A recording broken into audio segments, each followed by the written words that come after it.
Irmãos, abram suas Bíblias em João, capítulo 21. Evangelho de João, capítulo 21.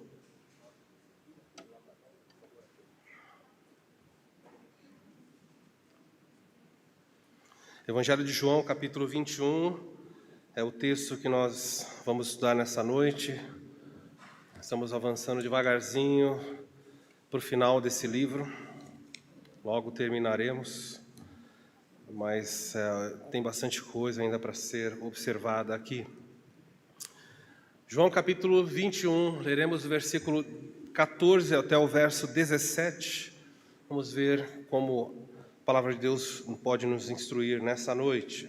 Você sabe que nós temos olhado uma série de eventos relacionados aí ao último momento direto entre Jesus e seus discípulos, nesse sentido de restauração. Fizemos quatro mensagens ou 5 mensagens sobre desânimo.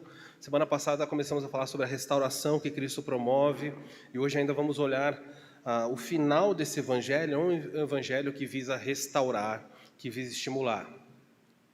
Por alguma razão soberana, Deus decidiu que Pedro teria papel central no final desse evangelho. A história dele, pelo menos, seria papel central, e a razão é simples, é porque cada um de nós, se você procurar na vida dos discípulos, dos apóstolos, por assim dizer, cada um de nós tem um pouquinho de cada um deles. Espero que menos de Judas, mas de vez em quando a gente dá uma traidinha em Deus, não é? Então, a gente tem um pouquinho, mas de Pedro nós temos muito. Então, Pedro foi escolhido porque nós temos praticamente o mesmo DNA, vamos dizer assim, da fé. Todos nós oscilamos, ora estamos empolgados, ora estamos desanimados, ora estamos cheios de fé, ora cheios de incredulidade. Ora falamos coisas para Deus que não corresponde à verdade do que nós vamos viver. Falamos, verbalizamos uma coisa e não vamos viver. Dizemos para Deus coisas que não deveríamos dizer, como Pedro fez várias vezes. Pedro fez tantas coisas erradas, não que os outros não fizeram. Nós costumamos brincar que se fosse registrado cada coisa errada que Pedro fez, nós teríamos um 5º evangelho com as bobagens de Pedro, só registrando coisas que Pedro fez. Ele fez muita coisa. Mas para mostrar o quê? Que ele era o pior? Não. Que ele era a ênfase nele para mostrar como nós somos e como Deus não abandonou Pedro. E isso é muito estimulante para a fé cristã. Vamos então caminhar no texto dessa noite. João capítulo 21, versículo 14, diz assim: a semana passada Jesus falou: veio Jesus, tomou o pão e lhes deu, e de igual modo o peixe. Nós falamos de restauração de comunhão. E versículo 14, já era a 3ª vez que Jesus se manifestava aos discípulos, depois de ressuscitado dentre os mortos. Depois de terem comido, perguntou Jesus a Simão Pedro: Simão, filho de João, ama-me mais do que estes outros? Ele respondeu: Sim, Senhor, tu sabes que te amo. E ele lhe disse: apacenta os meus cordeiros. Tornou a perguntar pela 2ª vez: Simão, filho de João, tu me amas? E ele lhe respondeu: Sim, Senhor, tu sabes que te amo. Disse-lhe Jesus: pastoreia minhas ovelhas. Pela 3ª vez, Jesus perguntou: Simão, filho de João, tu me amas? Pedro entristeceu-se por ele ter dito pela 3ª vez: tu me amas? E respondeu-lhe: Senhor, tu sabes todas as coisas, tu sabes que te amo. Jesus lhe disse: apacenta as minhas ovelhas. Até aí, uma repetição de uma pergunta insistente de Jesus aqui para este apóstolo. Vamos ver então as lições que podemos tirar a respeito deste texto. A verdade central, a pergunta que vai nortear aqui ainda o tema dessa mensagem é: Jesus já te restaurou, Ele está fazendo isso, está você abatido, precisa de restauração. Jesus está interessado em fazer isso. O objetivo, então, a mensagem central dessa noite é: Jesus restaura os seus discípulos, assim vimos a semana passada, por completo. Restauração física, emocional, tudo isso está no pacote. Ele não deixa nenhuma área sem restaurar. É por isso que não só a conversão é dita que se alguém está em Cristo, nova criatura é. Há uma restauração completa do ser humano como um todo. E depois de ser salvo, quando você cai, você tropeça, o Senhor sempre está ali restaurando você, e Ele faz isso sempre por completo. Quais são as áreas que Jesus restaura os seus discípulos? Nós já vimos na semana passada algumas. Vimos que Jesus restaura os seus discípulos nas emoções. Pescaram, não acharam nada. Jesus falou: tem peixe aí? Tem alguma coisa para comer? Não. Como eu menciono para vocês, há tanta informação nos textos que nós não conseguimos cobrir tudo. Se nós vamos ficar, realmente, se fosse um seminário, aí seria legal, porque a gente pegaria uma palavrinha, a palavra peixe. Eu falo: ô irmão, hoje nós vamos estudar sobre a palavra peixe, fecha a Bíblia. Fala: oh, pastor, uma palavra só. E por que a palavra peixe? Porque a palavra peixe é a palavra em grego, a palavra ictus. Pena que eu não escrever, também ninguém, a maioria, acredito, não vai saber ler grego. Mas a palavra ictus é uma palavra que o peixe foi usado para identificar os discípulos no primeiro século. Os discípulos, quando começaram a ser perseguidos, eles não podiam abertamente dizer: eu sou um discípulo, eu sou um crente. Então, como eles se identificaram? Eles pegaram a palavra peixe, a palavra ictus, e para cada uma da letra formou-se um acróstico. I de ictus é Jesus. O CH é de Cristo. Jesus Christos. Então, quando eu vou falar, o peixe dava certinho. Jesus Christos. A ikitos, a palavra, o tel ali é de Deus. Jesus Cristo, tel. Deus, teos. E depois a palavra final do ikitus, lá a palavra final vai fazer a palavra de huios, que é filho. E a palavra, o S no final é sóter, de Salvador. Quem nasce na Bahia hoje é um soteropolitano. A palavra sóter é Salvador. Então, quando você pega a palavra ictus, que é peixe, significa, eles usaram para identificar Jesus Cristo, de Deus, o Filho e Salvador. Viu como nós podemos pegar uma palavra e começar agora a olhar cada uma dessas coisas? Os crentes se encontravam. Então, nós estamos numa reunião aqui do primeiro século. Igreja Batista Redenção da Palestina. Podemos morrer a qualquer momento a nos encontrar. Eu encontro com Francisco. Mas eu não sei se o Francisco é crente. Ele não sabe se eu sou crente. Então, o que os crentes faziam? Eles pegavam um pedaço de vara, uma madeira ou o próprio dedo e faziam um arco no chão. E se a pessoa fosse um crente, vocês já viram um desenho de um peixe? Então, um fazia um arco para cima, o outro pegava a pontinha e fazia o arco ao contrário. Vai falar: meu irmão. Mas se ele fez só um arco, eu já ia falar: você é crente. Não, o arco, a pessoa podia falar: o que é isso daí? É um desenho, fazer o olhinho. Se a pessoa não sabia o que era para completar, você sabia se a pessoa não é um crente. Então, veja como nós podíamos pegar a palavra deu-lhes peixe e explorar isso num texto e tirar todas as coisas, as nuances que estão ali. É por isso que quando você lê a Bíblia, você pode acreditar, cada palavra foi inspirada por Deus, foi colocada com um propósito. Mas nós não podemos fazer isso de domingo. Ficaríamos aqui vendo curiosidades e aprendendo. Então, quando você fizer peixe na sua casa e você chamar um crente para comer na sua casa, fala: hoje vamos comer ictus. Se ele não souber o que é, não é que ele não é crente não, ele só não sabe grego. Então, explica para ele. E aí pronto, tá bom? Por que eu estou dizendo isso? Jesus falou: lancem a rede ao lado, e eles pegaram e se animaram. Então Jesus restaurou o ânimo, dando esperança, confiança para eles. Só estou passando aí, já vimos semana passada. Restaura a força física quando supre as necessidades. Chegaram na praia, lá estava Jesus com pão, com peixe e com brasas. Providenciando para Pedro, que estava encharcado, calor, porque para que ele se aquecesse, se secasse, providenciando de jejum, passar a noite toda trabalhando sem comer, lá estava a comida, e lá estava o necessário para eles. Jesus não precisava da provisão que eles iam trazer. Usou, mas não precisava. Então Jesus restaura as forças físicas, Jesus restaura a posição dos seus servos, pessoas que tropeçam, que falham, e se arrependem, ele tende a fazer isso. Vimos que nem sempre ele coloca você na mesma posição, mas ele restaura a sua posição diante dos outros. Então, você pecou contra alguém. No caso aqui, Pedro pecou e os discípulos também contra Jesus. Pedro não se via como líder. Jesus restaura a liderança de Pedro. E ele fala, Pedro, vai buscar os peixes. Ele não pede para outro. Ele coloca Pedro em destaque. Pedro entra no barco, puxa aquela rede com 153 grandes peixes. E como eu falei, começa então as pessoas falam, tá vendo? Pedro é o grande líder. Ele sempre foi líder. Mas ele não sentia, então Jesus começa a restaurar isso na vida de Pedro. Vimos também a semana passada que Jesus restaura a nossa comunhão perdida. Onde está a comunhão? Nós vimos o que Jesus falou, vinde e comei. No mundo antigo, comer ainda hoje comer, tomar uma refeição junto é um momento de íntima comunhão, prazerosa. Eles passavam horas comendo. Então Jesus falou, vinde comer, e eu mostrei para vocês quantos textos. E como ele fala do final da história como um banquete. Eu vou estar com vocês num banquete, de todos os lugares do mundo virão pessoas, haverá um banquete, um banquete, um banquete.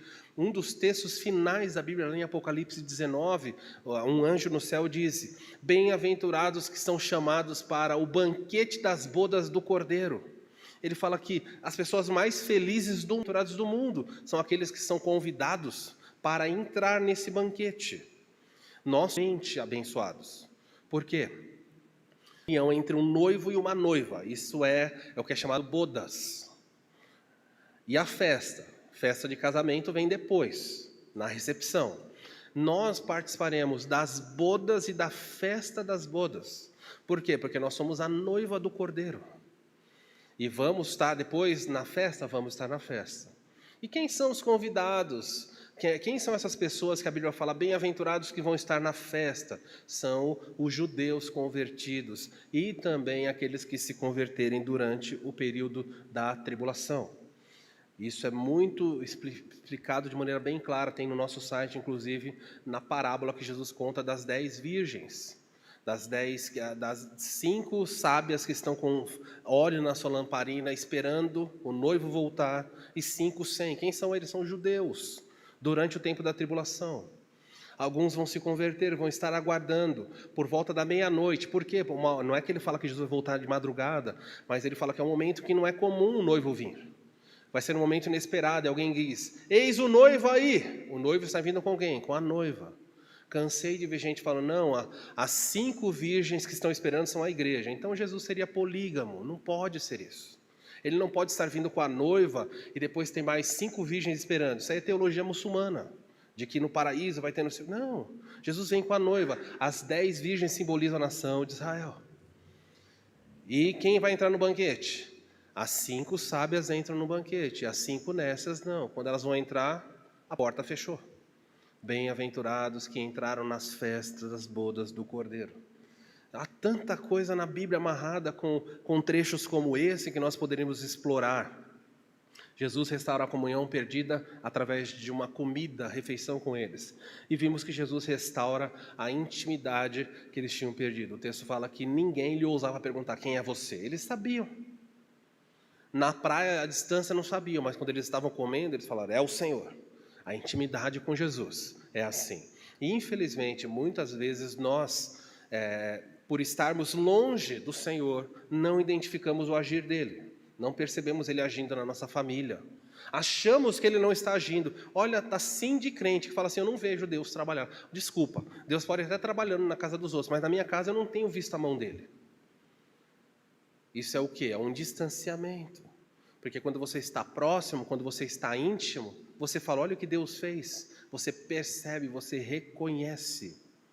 Acontece alguma coisa, o mundo diz, que sorte, você faz, graças a Deus. É a intimidade dele direcionando, livramento na vida de um filho, bênção em uma determinada área. Você percebe a presença de Deus com você nas pequenas coisas. Isso é para quem tem intimidade com ele. Se você não tem, você não percebe, você começa a ficar frio e pouco a pouco se distancia. Mas eu não posso explorar mais esse ponto aqui.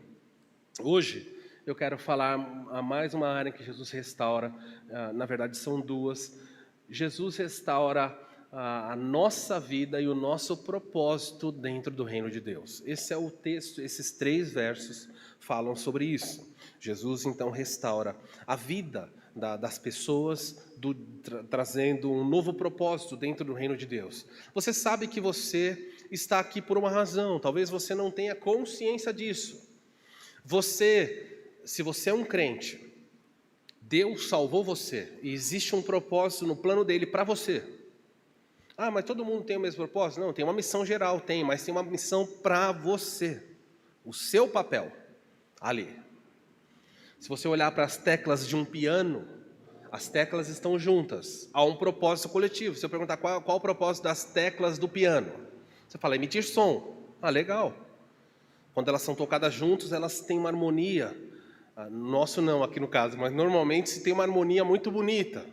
Mas quando se eu perguntar para você qual é a função do dó central, ou de um si, ele tem uma função específica que as outras notas não têm. É a dele, a função dele. Então na igreja é assim também. Nós somos um grande teclado e nosso desejo é que Deus nos toque, nos use, que harmoniosamente surja a nossa vida louvor. A coisa mais infeliz que pode ter para um instrumento é ele ficar parado, não ser tocado. O seu propósito não foi atingido. E Deus tem esse propósito para você. Vamos ver aqui, neste caso específico, qual era o propósito de Pedro. O texto nos diz que essa já era a 3ª vez, não é por acaso que ele fica falando 3 vezes, pergunta 3 vezes, a 3ª vez. Há algo aqui que ele está colocando para nós, mostrando que Jesus estava insistindo com esses discípulos. E eu tenho a impressão que o fato dele estar aparecendo repetidas vezes para os discípulos é por causa de Pedro. Se você olhar para a vida de Pedro e entender um pouquinho, você vai perceber que, pensando sobre a família de Pedro, o que nós sabemos da família de Pedro? Nós sabemos que Pedro, aqui no texto fala, Simão, filho de João. Nós sabemos que o seu pai se chama João. É a única informação que nós temos a respeito do pai dele. Não temos informação da mãe. Sabemos que o pai chamava-se João. Sabemos que Pedro era casado. Como é que nós sabemos disso? Em Marcos capítulo 1, Jesus volta, a sogra dele está doente, está com febre. Aí você fala, pastor, mas isso é um milagre muito grande curar febre. Eu faço em casa, eu ponho 30 gotas, não sei o quê, até eu faço isso. Só que no primeiro século não tinha isso. Febre podia matar. Então como é que se tratava febre lá atrás, ou em lugares que não tem remédio? É só resfriar o corpo. É na esperança de que o corpo reaja. Então a sogra de Pedro, provavelmente com alguma infecção, podia estar com uma infecção interna, urinária, qualquer coisa. Era fatal, ia se espalhar. E Pedro, não sabemos se foi Pedro, mas alguém vai lá e chama Jesus, provavelmente Pedro. Pedro vai e chama, Jesus vai lá e cura a sogra de Pedro. E a sogra de Pedro, então, é restaurada. Dizem que é a razão porque Pedro negou Jesus 3 vezes. Ele salvou a sua sogra. Mas são as más línguas, não tem nada a ver. Ele curou a sogra se levantou e fez o quê? Passou a servir. E foi uma bênção ali. Pedro, então, era casado. Ele tinha uma esposa. Não sabemos o nome da esposa. Há pessoas que dizem que o nome dela era Abigail. Mas, como se sabe disso? As pessoas que dão o nome de Abigail para ela são as mesmas pessoas que dão o nome dos 3 reis magos, não é? Belchior, Baltazar. Você fala, não, onde você tirou isso? Não, esse é o nome deles. Então, sempre tem alguém dando nome, não é? Sabe coisas que ninguém sabe, não dá para saber. Mas ela tinha um nome. Então, ele era filho de João, casado. Não sabemos se ele tinha filhos. Era normal, era natural que os judeus tivessem muitos filhos. Mas nós não temos nenhuma menção se Pedro era pai. Então quer dizer que ele não era? Nós só não podemos o quê? Afirmar. Eu prefiro presumir que Pedro era pai. Que Pedro teve filhos. Mas é só uma possibilidade. E se não teve também, sem problema nenhum. Mas era normal os judeus terem terem filhos. Era comum entre eles. Nós sabemos da profissão de Pedro. Estou mostrando isso aqui e aí nós vamos entender o texto. A profissão de Pedro. Pedro era pescador, não só pescador, mas ele era um empresário no ramo da pesca. Pedro tinha barcos. Pedro era sócio, provavelmente, de Zebedeu, o pai de João e de Tiago. Então você tem aí Pedro. Pedro tinha um irmão chamado André. Aliás, foi o irmão André que apresentou Jesus. André era seguidor convicto de João Batista. E um dia ele está vendo João Batista, e João Batista aponta para Jesus e fala: eis o Cordeiro de Deus que tira o pecado do mundo. E imediatamente, André para de seguir João Batista e vai atrás de Jesus. Jesus pergunta: o que você quer? E André, quando conversa com Jesus, fica fascinado. Então ele busca o seu irmão Pedro. Novamente você já vê lá no começo Pedro tendo destaque, porque André se interessou em procurar Pedro. Ele procura Pedro e fala: Pedro, achamos, eu achei o Messias, venha ver. Era importante para André que Pedro reconhecesse que era Jesus. Então Pedro é levado até Jesus, e Jesus, do nada, primeiro contato com Pedro, olha e fala assim: Petros, que era o termo do nome dele, fala: você se chamará agora Cefas. Jesus olha para ele e fala: Simão, chama ele de Simão, e fala: a partir de agora você se chamará Cefas, que significa Pedro. Jesus, é normal você encontrar alguém, a pessoa mudar seu nome? Eu te apresento alguém, falo: oi, tudo bem? E a pessoa fala assim: olha, a partir de agora você vai chamar Tiago. Eu falo: o que é isso? Jesus simplesmente mostra quem é, e Pedro ouviu aquilo, ok. Tem contato com Jesus, eles vão embora e continuam a pescar. Pela Bíblia nós descobrimos que futuramente Jesus está caminhando perto da praia, e lá está Pedro e os seus sócios pescando. Jesus vai pregar, e Jesus então decide pregar utilizando a água como um espelho que vai ajudar na propagação da sua voz. Nós não tínhamos naquela época microfone, então era comum as pessoas às vezes falarem perto de rio, ou então em encosta, porque falar o sermão do monte, você vê Jesus usando a topografia, os elementos que ele mesmo criou para a propagação da sua voz com facilidade. E a multidão está começando a espremer Jesus. Então Jesus olha para trás, ele ia cair na água, tem um barco de Pedro. Jesus entra no barco de Pedro e o barco se afasta um pouco. Então agora de dentro do barco, Jesus está pregando. E depois de pregar, a Bíblia não fala o que ele pregou, mas Simão está ali, ouvindo Jesus pregar do barco. Quando acaba a pregação, Jesus vira, isso está em Lucas 5. Jesus fala para Pedro: Pedro, põe ao largo, vamos para dentro do mar da Galileia. Pedro nessa hora olha para Jesus e fala: Senhor, o Senhor entende de pregação, entende de barco, e eu conheço esse lago aqui na palma da minha mão. 22 quilômetros por 14. Eu entendo de pescar. Pescamos a noite toda, não pegamos nada. O Senhor aparece, estamos aqui arrumando as redes, o Senhor fala: vamos para dentro do mar pescar? O Senhor já mudou meu nome, agora está mandando eu pescar depois que eu trabalhei bastante? Mas Pedro, de repente, tem um lampejo celestial e diz: mas a sua ordem, se o Senhor ordenar, eu faço. Então eles foram para dentro do mar. Jesus falou: jogue a rede. Eles pegaram muitos peixes. E nessa primeira vez que eles pegaram peixe, eles ficaram abismados, maravilhados, porque o texto fala que eram tantos peixes que a rede começou a se rasgar. Neste caso, diferente do Evangelho de João, que fala que eles pegaram grandes peixes e a rede não rasgou. Lá, a rede começou a estourar. E o que Pedro faz? Pedro tinha ouvido Jesus pregar na beira do lago ali, do mar da Galileia. Pedro então fala para ele: afasta-te de mim, Senhor, porque sou pecador. Não sou digno de estar aos seus pés. Pedro não teve o coração amolecido pela pregação de Cristo, mas quando viu o milagre e o prodígio que Jesus fez, ele então reconheceu: eu não sou digno de estar na sua presença, o Senhor sabe. E Jesus usou muitas vezes a pesca para mexer com Pedro, especificamente com Pedro. Ao longo do seu ministério, Jesus, quando eles pegam peixes, tem muitos peixes, Jesus fala para ele: Pedro, eu não quero mais que você pesque, a partir de agora você vai ser pescador de homens. E o texto fala que eles voltam para a praia e eles deixam tudo. Eles deixam os peixes, eles deixam os barcos, as redes, e eles passam André e Pedro a seguir Jesus. Essa é a trajetória desse homem. Em relação à sua personalidade, você vai descobrir que Pedro era um líder nato. Realmente, você pode ler todas as listas do Novo Testamento, quando vai citar os apóstolos, o primeiro nome que aparece é Pedro. Então você tem dois apóstolos, especificamente falando, que recebem sempre destaque nas listas, um positivo e um negativo. o negativo fica para Judas Iscariotes e o positivo para Pedro. Sempre Pedro encabeça. Estava não sei onde Pedro, não sei o que lá. Foram não sei onde Pedro. Sempre está lá para mostrar. Isso não é por acaso, é para dar destaque. Nós ainda hoje temos muito isso. Se um casal, se dentro do casamento, o marido e a esposa, um às vezes é mais comunicativo que o outro, é mais envolvido, é mais dinâmico que o outro. Então a maneira de se referir a um casal, muitas vezes, sem perceber, você dá destaque a como aquela família funciona.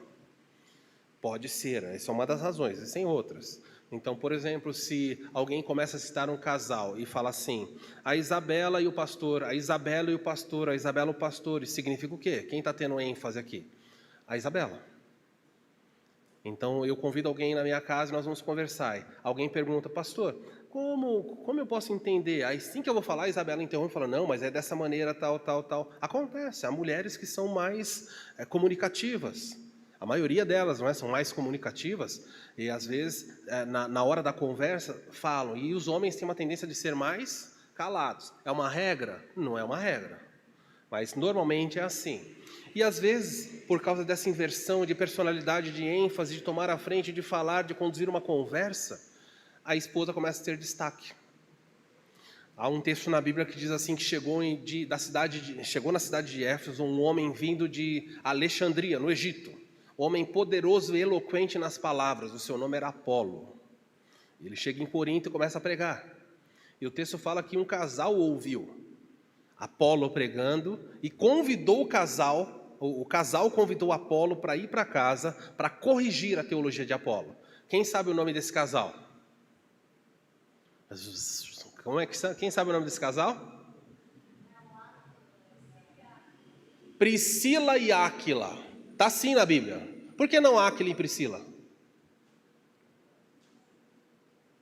Por que não Áquila e Priscila? Quem chamou eles? Priscila e Áquila. Estavam lá. Se você ler o livro de Atos, Paulo se converte, Saulo se converte no capítulo 9. E toda hora fica falando assim, Barnabé e Saulo foram em tal lugar, Barnabé e Saulo foram em tal lugar. De repente, perto do capítulo 12, começa a falar assim, Paulo e Barnabé, Paulo e Barnabé, Paulo e Barnabé, depois só fica Paulo, Paulo, Paulo. O que a Bíblia está fazendo? Você começa o livro de Atos, quem tem destaque no capítulo 2 de Atos se levanta no meio da congregação no dia de Pentecostes? Pedro. E Pedro prega. E 3.000 se convertem. E Pedro se tornou pescador de homens. Na primeira mensagem que ele faz, 3.000, olha que poder. E Pedro abre, como Jesus falou, você dar-te-ei as chaves do reino, Pedro, você vai abrir as portas. O romanismo, o catolicismo, o papismo diz que Pedro se tornou papa por causa disso. Mas Jesus simplesmente está dizendo, Pedro, você vai receber as chaves do reino, ou seja, você vai abrir a porta do reino para que as pessoas entram. Quando os judeus receberam o Espírito Santo, quem que abriu as portas? Pedro. Em Atos capítulo 8, os samaritanos estão ouvindo a mensagem. Quem desceu lá? Pedro e João. Pedro está pregando, os samaritanos recebem o evangelho. Pedro abriu as portas para os samaritanos. Atos capítulo 10, um centurião romano chamado Cornélio. O anjo aparece e fala, vá na casa de um homem chamado Simão, curtidor, lá está Pedro, busque ele. Pedro vem na casa, prega. O Espírito Santo vem e o gentil se converte. Então Pedro abriu as portas. Pedro esteve nos 3 Pentecostes, os 3 principais, tá bom? Eu não vou, tem um outro quarto aí que é meio confuso, eu não vou nem abordar. Mas esses 3, quem abriu? Pedro. Mas assim que ele abre a porta dos reinos e os gentios, samaritanos, judeus entram, Pedro começa a perder destaque, começa a aparecer um homem chamado Paulo. E do capítulo 13 em diante só aparece Paulo. Pedro desaparece. Por quê? Porque nós sabemos que a Bíblia começa a dar ênfase em pessoas. E esse Pedro era assim, um homem ousado. De todos os discípulos, ele era o mais ousado, sem dúvida. E se nós procurarmos olhar a personalidade dele, você vai perceber que ele era ousado, destemido. A pior coisa que podia acontecer com um pescador, eles eram muito supersticiosos, ainda hoje é. Por exemplo, tem marinheiros que não aceitam que mulheres viajem juntos no navio, eles têm medo. Pode ser viajar como alguém que está sendo levado, mas não membro da tripulação. Eles têm muito medo disso aí. E no pior momento da vida dos apóstolos, há uma tempestade. Por volta das 4 da manhã, Jesus não está com eles no barco. E o mar da Galileia está revolto. Jesus não está com eles. O texto fala que Jesus está orando, olha o barco e desce e vai em direção a eles. E no meio daquela tempestade, há um vulto andando nas águas. E os judeus acreditavam em fantasma, acreditavam mesmo. Eles acreditavam que o espírito podia sair do corpo e ficar vagando em volta de um túmulo por dias. E quando eles olham, tempestade, um homem andando sobre as águas, o texto bíblico, para ficar mais colorido, fala que eles gritaram. Eu gostaria de ouvir. Você pode imaginar a gritaria que foi? Será que Pedro gritou? Todo mundo está gritando. Cobrindo a cabeça, Senhor, nos livra. O único que se levanta, e Jesus fala assim, não tenham medo, sou eu. Pedro se levanta e falou, Senhor, se és tu, manda eu ir ter contigo. Gente, isso é uma ousadia tremenda. E Jesus para e fala, vem Pedro. Pedro sai, olha para os mortais no barco, pisa na água. A água não virou dura. A água continuava mole, só que ele não afundava. Isso era para ele racional. Então Pedro começou a dar passos, mas a água continuava líquida, ele sentia a água bater na perna dele, só que ele não afundava. As leis do Criador foram mudadas, modificadas naquele instante pelo próprio Criador. Falou, você não vai afundar, pronto, vem. E Pedro vem, mas quando as ondas, quando ele está longe do barco, que é meio caminho para Jesus ou para o barco, e ele foca nas ondas, no vento, então ele afunda. Então Pedro era alguém que tinha fé, e daqui a pouco tinha incredulidade. Ele era corajoso, logo tinha medo. Certa vez Jesus perguntou para os seus discípulos, quem os homens dizem que eu sou? E rapidamente os homens começaram a responder. E Pedro diz, alguns dizem que você é Elias, outros dizem que você é Jeremias, outros dizem que você é um dos profetas. Cada um diz uma coisa, e a discussão foi grande. Então Jesus interrompe a discussão e diz assim para ele, e vocês, o que dizem que eu sou? E nessa hora, aquele falatório parou. E Pedro tinha um problema, ele não gostava que as pessoas falassem antes dele. Não fala, deu oportunidade, ele já falava. Já viu gente assim, quando você está na sala de aula, você pergunta, a pessoa levanta a mão, você fala, deixa o outro responder. Não, mas deixa eu sei. Pedro não aguentava, as coisas sempre estavam borbulhando. O que os homens dizem que eu sou? Pedro falou, tu és o Cristo, o Filho do Deus vivo. Gente, ele não falou, eu acho, ele fez uma afirmação convicta, tu és o Cristo, o ungido prometido em toda a Bíblia, tu és o Filho do Deus Altíssimo, o Deus vivo.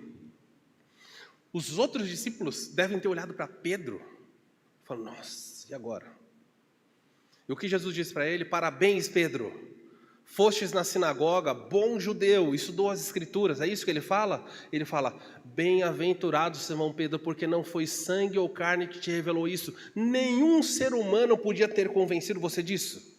O meu próprio Pai colocou isso no seu coração. Pedro, você é um bem-aventurado, porque do céu você recebeu uma revelação sobre quem eu sou, e é assim que as pessoas se convertem, não é pelo seu argumento. Não é porque você insiste, Deus tocar, a pessoa fala, Ele é Cristo, o Salvador. Então você precisa entender isso. E Pedro, quando ouviu isso, bem-aventurado és. Como você acha que o rosto de Pedro ficou nessa hora? Pedro, você, que maravilhoso, não foi sangue e carne, foi meu próprio Pai que revelou. Pedro deve ter olhado para o pessoal e falou, tá vendo, pessoal? Menos. Ouviu o que ele falou? Eu e o Pai. O Pai revela direto para mim, então agora, coisa de segundos, minutos após isso, Jesus fala assim, eu estou indo para Jerusalém, serei preso, torturado e morto.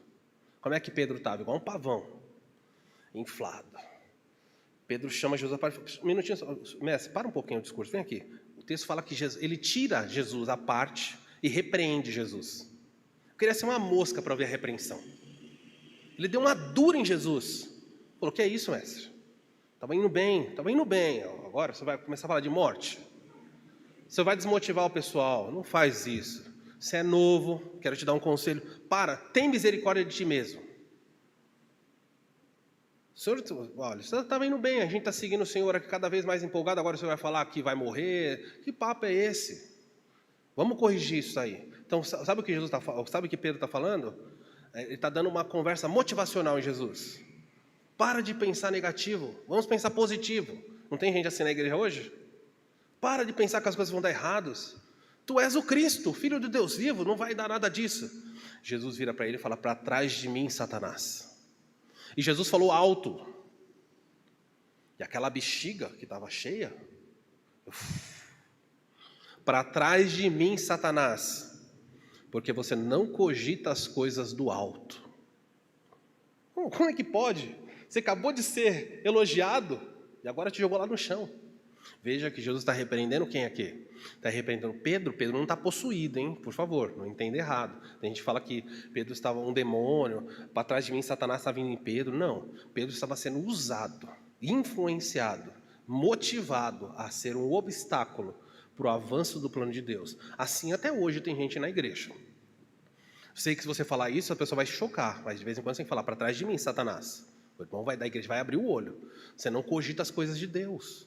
Nós temos um projeto, nós queremos ir numa direção, mas há pessoas que se levantam contra? Há pessoas que se levantam contra. São irmãos? São irmãos. Que estão sendo o quê? Mobilizados, influenciados, inflados, para desmotivar um propósito que às vezes Deus tem. Mas fechando parênteses aqui, Pedro então é repreendido.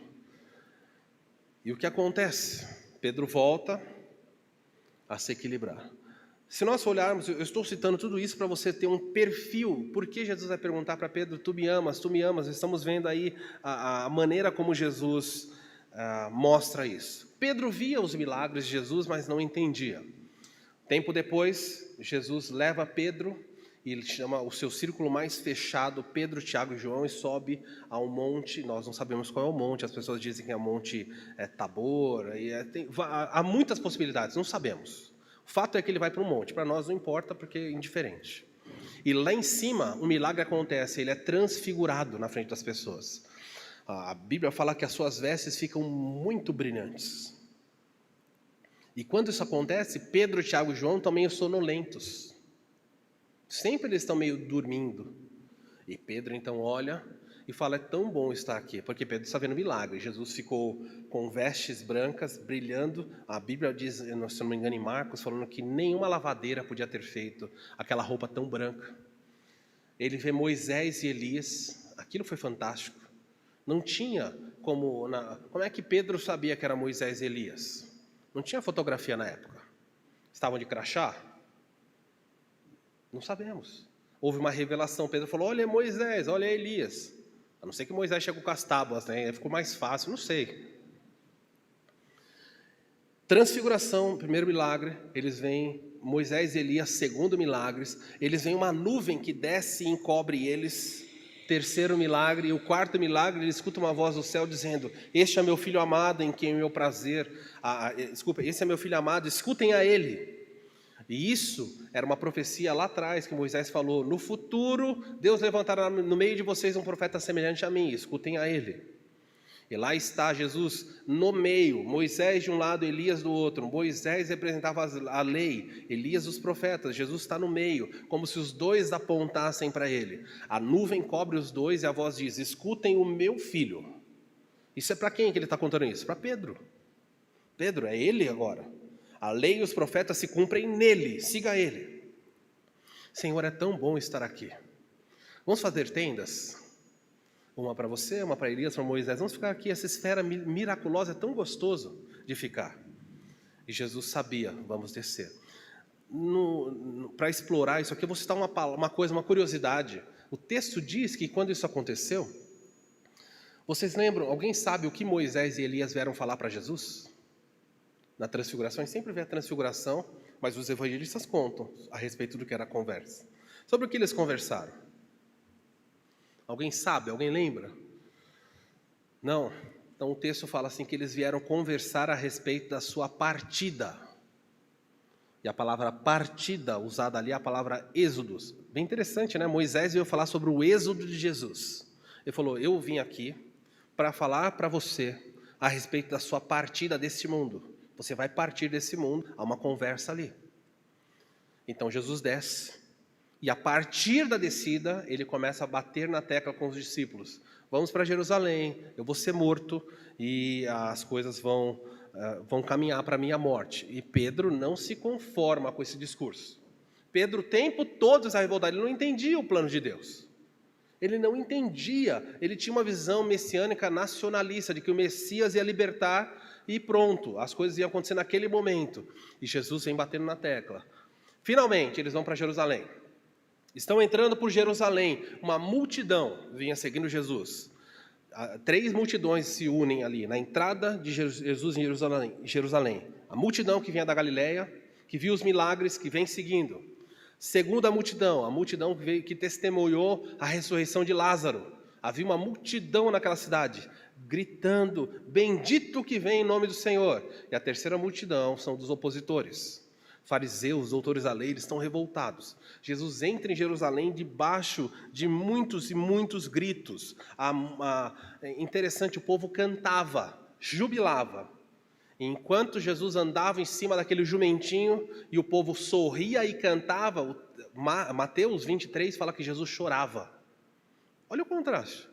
O povo gritando, bendito que vem em nome de Davi, e Jesus chorando. Por quê? Porque Jesus olhava e falava assim, Jerusalém, Jerusalém, que matas os profetas e todos os que são lhe enviados. Quantas vezes vos quis ajuntar como a galinha junta os seus pintinhos? Pois eu vos digo que a vossa casa ficará deserta, até que venhas a dizer, bendito que vem em nome do Senhor. Jesus entra em Jerusalém chorando, enquanto o pessoal está cantando. Uma dissintonia. Entra em Jerusalém, os discípulos estão olhando para aquilo e falam, nossa, agora ninguém nos detém. Olha a multidão que está aqui, Jesus chorando, falando assim, nada disso aqui é real. Ele entra em Jerusalém, na primeira oportunidade que ele tem, ele fala, vamos fazer a ceia do Senhor. Vão para aquela casa, escolhem uma casa, vão celebrar a ceia. Enquanto eles vão celebrar aquela ceia, a mesa está posta. Veja, eles vieram da Galileia, andando, dias de viagem, eles estão sujos. Em que sentido sujos? Principalmente os seus pés. Eram sandálias. E eles, quando iam tomar a refeição, eles sentavam numa mesa, sentavam no chão, havia uma mesa pequenininha chamada triclínio, uma mesa bem baixinha, e eles se debruçavam, eles apoiavam o braço, apoiavam a cabeça, encostavam as costas no peito da pessoa do lado e assim por diante, faziam um círculo, um U, vamos por assim dizer. Jesus estava no centro, e todo mundo com o pé empoeirado. E se tem alguém naquela casa, algum escravo, o pior escravo era o que tinha que lavar os pés. Só que ninguém quer lavar os pés. Não tem criado naquele dia. E sabe qual é a conversa deles enquanto ninguém lavou os pés? Se você lê em Lucas, a conversa deles era assim, qual de nós é o maior? É isso que eles estão conversando, prestes a tomar a refeição com Jesus. Qual de nós é o maior? Então Jesus, vendo a conversa, Jesus se levanta, tira as suas vestes, pega uma vasilha e começa a lavar o pé dos seus discípulos. Aquilo foi dramático. Jesus lava o pé de Tateu, lava o pé de João, lava o pé de Tiago, e aí chega em Pedro. O que Pedro faz? Pedro fala assim, ele usa uma expressão muito forte no grego, ele usa nunca, jamais, em hipótese alguma. Olha, esqueça isso, é impossível que o Senhor lave os meus pés. Eu nunca vou deixar lavar os meus pés. E Pedro disse assim, eu te amo demais para permitir que o Senhor se humilhe a esse ponto. O dele pode até lavar, mas o meu não vai lavar. Pedro tinha essa necessidade de externar rapidamente o que estava no seu interior. E Jesus vira para ele e fala assim, Pedro, o que eu estou fazendo agora, você não entende, entenderás depois. E o que Pedro tinha que fazer? Bom, então já que eu não vou entender, faz. Pedro diz assim, o meu não. Então Jesus falou, se eu não lavo o seu pé, você não tem parte comigo, pode pegar as coisas e sair. Pedro, 8,80, vira e fala, bom, se é assim, então dá um banho. Pega a toalha lá, pessoal. Lavar meu pé, eu tenho parte com o senhor? Não vai lavar meu pé? Então dá um banho geral. E toma... Olha, eu assisti um desenho antigamente chamado Pepe Legal.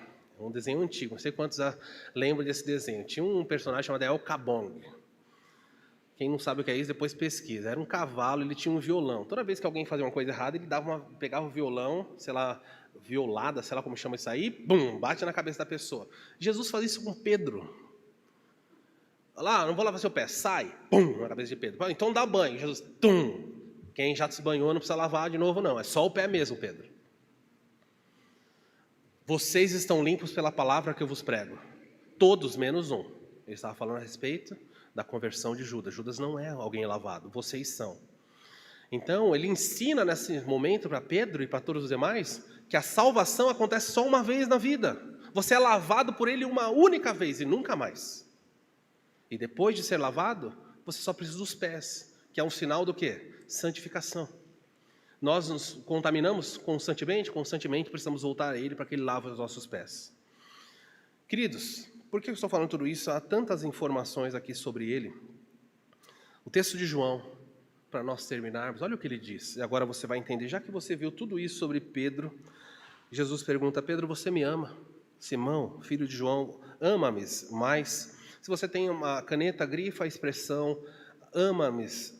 Jesus pergunta para ele, você me ama mais do que esses outros? É uma pergunta muito importante. Porque a última vez que Jesus esteve com Pedro e os demais, Pedro falou assim, Jesus fala, um de vocês vai me trair. Pedro fala, ainda que todos façam, eu não. Ainda que todos estes aqui deem as costas, eu estou disposto a dar a minha vida por ti. Isso está em Lucas capítulo 22. E Jesus vira, Pedro, nesta noite, antes que o galo cante, você vai me negar 3 vezes. Pedro olha para Jesus e fala assim, você está errado. Eu darei a minha vida por ti. Jesus não ficou discutindo. Você está me chamando de mentiroso, não? E naquela madrugada, Pedro vai negar Jesus. E o texto bíblico fala que Pedro nega com uma palavra muito forte de anátema. A primeira vez ele fala assim, eu não conheço esse homem. Na segunda vez ele fala, eu juro que eu não conheço esse homem. Ele faz um juramento.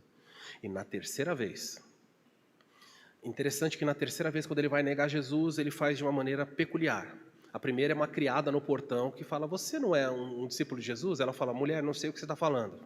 E dá as costas. Eu não sou nada disso. O testemunho das mulheres não era validado. Então o Pedro fala, você está louco, e vai embora.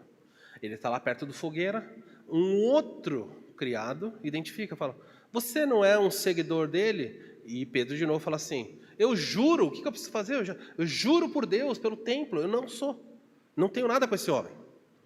Mas na terceira vez, fala que um dos homens que estavam no Getsemane, naquela noite Pedro tinha cortado a orelha de Malco, identifica Pedro e fala assim, pelo seu sotaque você é galileu.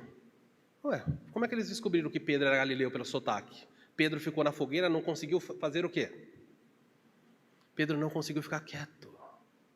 Estava na fogueira e perguntar, o que vai acontecer com ele? E Pedro tentou tirar a informação, mas o sotaque dele mostrou para todo mundo, esse homem é igual está todo mundo aqui, todo brasileiro, a gente está aqui e a pessoa começa a falar em espanhol aqui, do seu lado. Todo mundo olha para ele, fala, você é espanhol. Ele fala, não. Assim que ele fala, toda vez que ele abre a boca, todo mundo sabe que ele está mentindo. É ele sim, você não é daqui. Foi isso que aconteceu com Pedro. Então, na terceira vez, Pedro, com o juramento, ele começa a amaldiçoar Jesus, a praguejar, a dizer o seguinte, que eu seja amaldiçoado se eu sou discípulo desse homem. No texto grego, a palavra usada ali é a palavra de anátema, ele se amaldiçoa. E neste momento, a Bíblia fala que Jesus olha para Pedro e o galo canta. E Pedro sai para chorar amargamente. E depois de toda essa história que você ouviu sobre Pedro, é que você chega aqui. E agora Jesus olha para Pedro e fala, Pedro, já comeu? Já comeu. Vamos dar uma caminhada. E quando eles estão prestes a sair daquele círculo da fogueira, à beira do lago, Jesus fala em voz alta, Pedro, você me ama mais do que esses outros? Constrangedor isso, não é? Porque a última vez que ele falou que amava, que daria a vida, só deu coisa errada. Mas eu queria que você marcasse na sua Bíblia, se você puder, a palavra ama-me mais. Existem muitas palavras para amor na língua grega. Vou destacar 3, tem outras, mas 3 principais. A palavra eros, que é a palavra amor no sentido erótico, a palavra que falando do relacionamento entre uma mulher, o amor eros. Segunda palavra, existe o amor ágape. O amor ágape é aquele amor sacrificial, aquele amor que está disposto a morrer em prol do outro, da outra. Aquele amor que normalmente é o amor de Deus pelos seres humanos. Um amor sacrificial, porque Deus amou o mundo, é esse tipo de amor, sacrificial. Então você tem eros, de erotismo, você tem ágape, de amor sacrificial, e você tem a palavra filéu, do substantivo philos. Philos é amizade. Eu gosto de você como amigo. Então, quando você fala assim, essa pessoa é um filósofo. Philos, amigo. Sofia, sabedoria. É um amigo da sabedoria. Esse lugar é uma filantropia. Antropos, homem. Philos, amigo do homem. É isso. Tá bom? Então, Jesus vira para Pedro e fala assim, agora em grego. Simão, agapasme? Ele está perguntando a Pedro, Pedro, você me ama sacrificialmente? E o texto diz que Pedro fala assim, então, você me ama, ele está usando o termo ágame, agapasme mais do que esses outros? Pedro então responde, tu sabes que eu te filéu. Preste atenção no jogo de palavras aqui. Pedro, você me ama sacrificialmente? Na hora, Pedro linkou com as bobagens que ele tinha feito. E ele não ousou dizer isso. Ele falou, Senhor, eu vou colocar em português para fazer sentido. Pedro, você me ama sacrificialmente? Pedro respondeu, o Senhor sabe que eu gosto de você. O Senhor sabe que eu tenho um sentimento especial, um carinho pelo Senhor. Aí Jesus diz para ele, versículo 15, apacenta, alimenta as minhas ovelhas. Jesus está restaurando a vida e o propósito de Pedro no reino. O seu propósito, Pedro, a partir de agora, alimente o meu rebanho. Passou um pouquinho, agora eles não estão mais na frente dos demais, eles estão andando e Jesus pergunta a segunda vez, Pedro, agapasme? Segunda vez ele pergunta, Pedro, você me ama sacrificialmente? Você está disposto a dar vida por mim? Então, Pedro respondeu, sim, Senhor, tu sabes que eu te filéu. Então Jesus diz, pastorei as minhas ovelhas. Jesus não retruca as palavras que ele está usando. Pedro, você me ama sacrificialmente? Senhor, o Senhor sabe quanto eu gosto, como a sua amizade é importante para mim. É isso que Pedro está falando aqui. Se você não percebe diferença, é igual uma esposa falar para o marido, eu te amo, e o marido falar, eu gosto da sua amizade. Faz sentido isso no altar? Eu falo, você a ama, e o marido diz, eu a amo. E no voto aqui eu pergunto, você, esposa, ama ele? Ele fala, olha, eu gosto muito dele, pastor. Tenho um carinho muito grande por ele. Tem um peso diferente ou não nas palavras? Um peso, uma profundidade maior. Nas duas vezes, Jesus usa a palavra ágape, e Pedro responde as duas vezes com a palavra filéu. E na terceira vez, pela terceira vez, perguntou, Simão, filho de João, tu me filéus? Agora, Jesus mudou o verbo. Pedro, você me filéu? E o texto diz assim, então respondeu Pedro, Senhor, tu sabes todas as coisas, sabe que eu te filéu. E Jesus então termina dizendo, apacenta as minhas ovelhas. Por que Jesus fez isso 3 vezes? Há um debate muito grande, me parece aqui que é bem coerente afirmar que Jesus faz Pedro, depois de Pedro negar 3 vezes publicamente, ele faz Pedro reafirmar amor 3 vezes.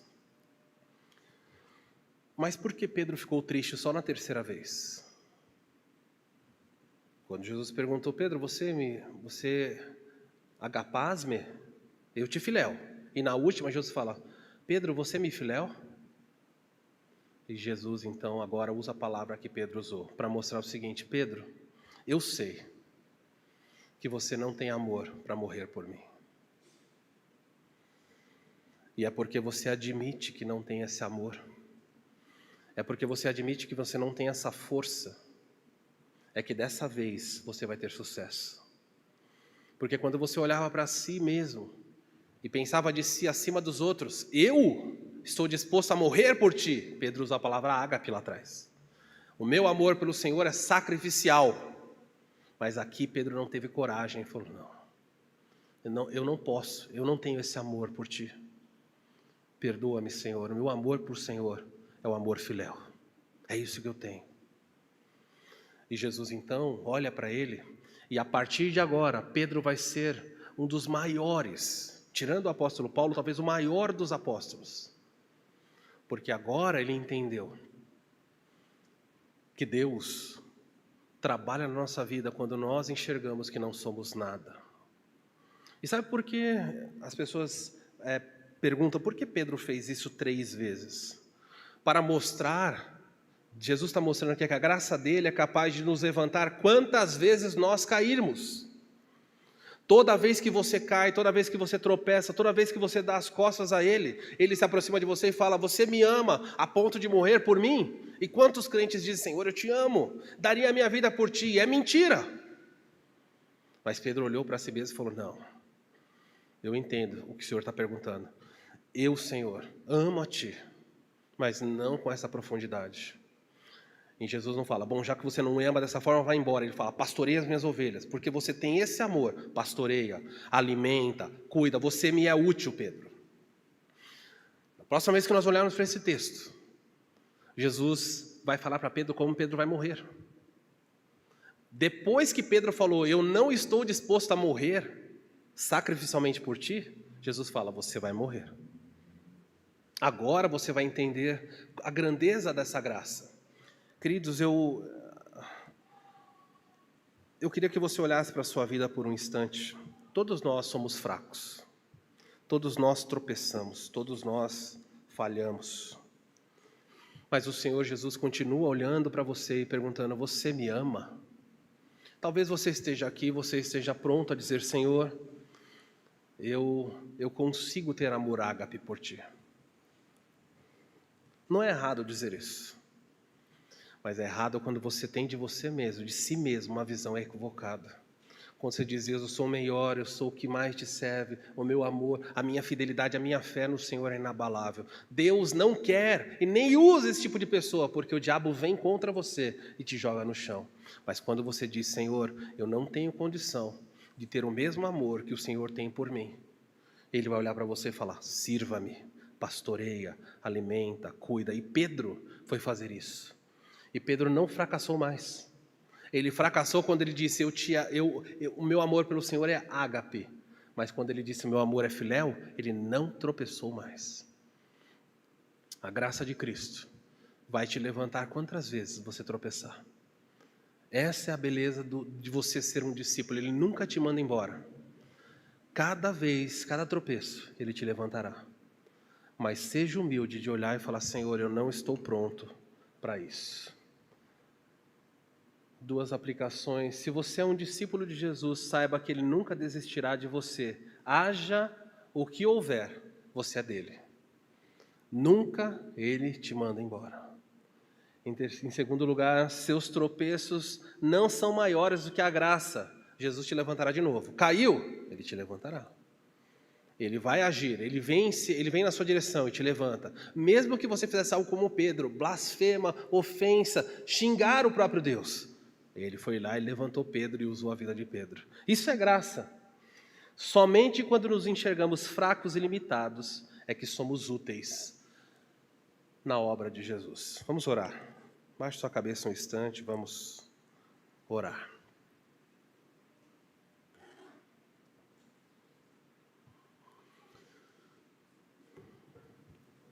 Se um dia a sua fé oscilar, você precisa saber que Cristo valerá. Ele tem poder, não você. Se você tropeçar, se você andar por caminhos tortuosos, Cristo valerá. O que Ele fez na cruz é suficiente. A graça dele não te deixará.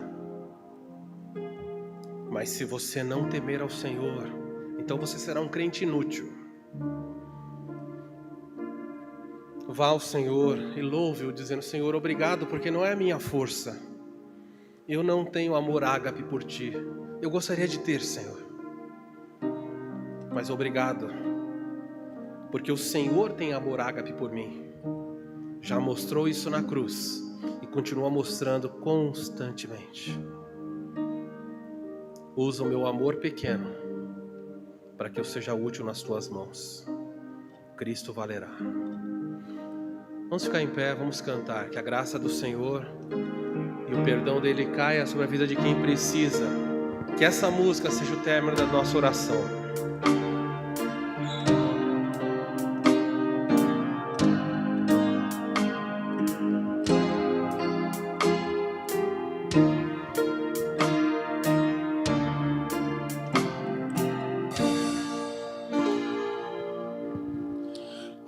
Oscilando minha fé, Cristo valerá.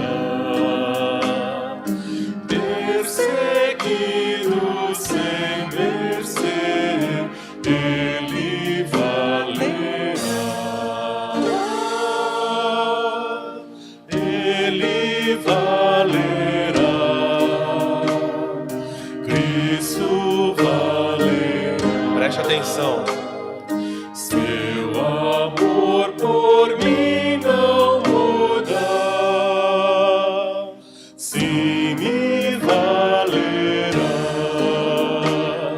Se não sei o que fazer, Cristo valerá. Se desisto por temer, Ele valerá. Ele valerá. Cristo valerá. Seu amor por mim não muda, sim me valerá. Preste atenção. Crente inútil eu serei, se não lhe temer. Em serviço prestarei, sem o seu poder. Ele valerá. Cristo valerá. Seu amor por mim não muda, sim me valerá. Só as vozes. Com seu sangue me comprou, não me deixará. Vida eterna outorgou, sim me valerá.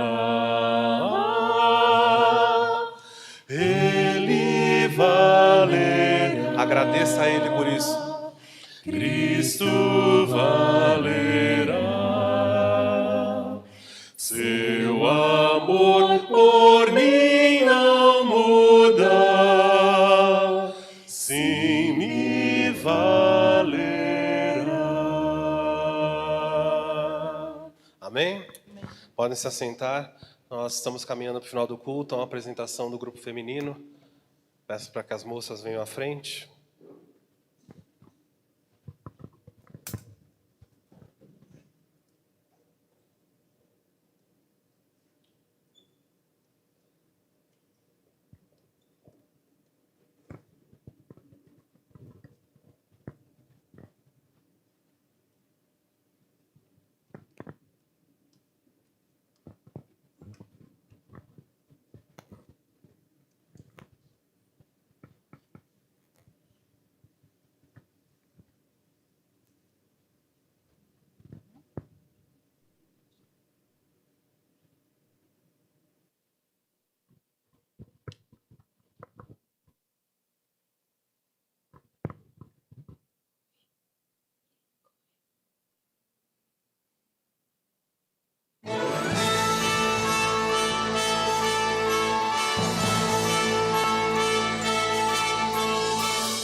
Deus poderoso, Pai de amor, Rei dos reis, da eternidade o Pai, Ele é santo, oh Deus. Nosso Deus poderoso, Pai de amor, Rei dos reis, o Reino de Deus veio aqui nos salvar.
Irmãos, antes de terminarmos, alguns avisos importantes.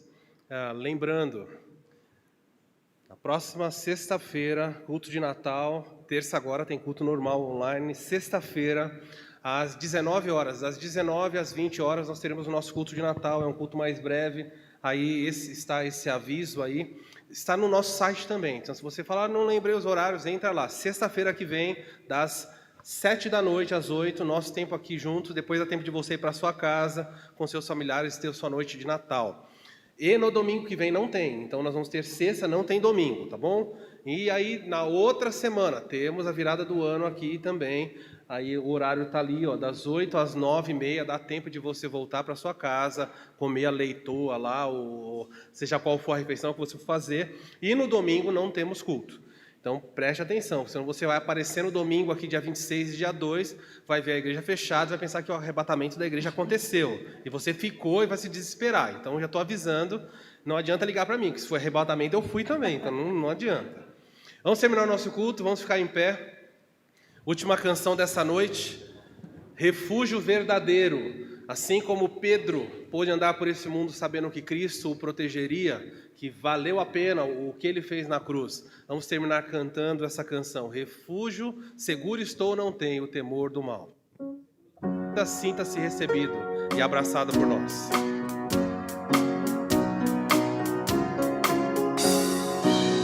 Seguro estou, não tenho temor do mal, sim guardado pela fé em meu Jesus. Não posso duvidar desse amor real, Ele em seu caminho sempre me conduz. Não me deixará, mas me abrigará, do pecado vil me vem livrar. A sua graça não me recusará, sim, Jesus é quem me pode sustentar. No poder de Cristo Mestre, minha vida salva está. Do perigo que cercá-la, Ele poderá livrá-la. Seu poder eterno sempre a susterá. Abrigo eterno tenho no Salvador, Ele esconde a minha vida em seu poder. Eu recear não posso do mal feito, que procura pertinaz me enfraquecer. Confiando então nessa proteção, sigo a Cristo e quero ser fiel. A minha vida cheio de gratidão, sim, é o meu Senhor e Rei Emanuel. No poder de Cristo Mestre, minha vida salva está. Do perigo que cercá-la, Ele poderá livrá-la. Seu poder eterno sempre a susterá. Perigo algum me pode causar temor, pois meu Salvador não me abandonará. Com sua proteção e com seu amor, dirigindo a minha vida, Ele estará. Nunca o deixarei, mas fiel serei, sempre firme, cheio de fervor. A Cristo Redentor, meu Senhor e Rei, eu me entregarei. Vamos lá, só as vozes. no poder de Cristo Mestre, minha vida salva está. Do perigo que cercá-la, Ele poderá livrá-la. Seu poder eterno sempre a susterá. No poder de Cristo Mestre. No poder de Cristo Mestre, minha vida salva está. Do perigo que cercá-la, Ele poderá livrá-la. Atenção. Seu poder eterno sempre a susterá. Deus te abençoe e guarde. Excelente final de noite. Vamos na graça do Senhor, ao som do pós-lúdio. Estamos encerrados.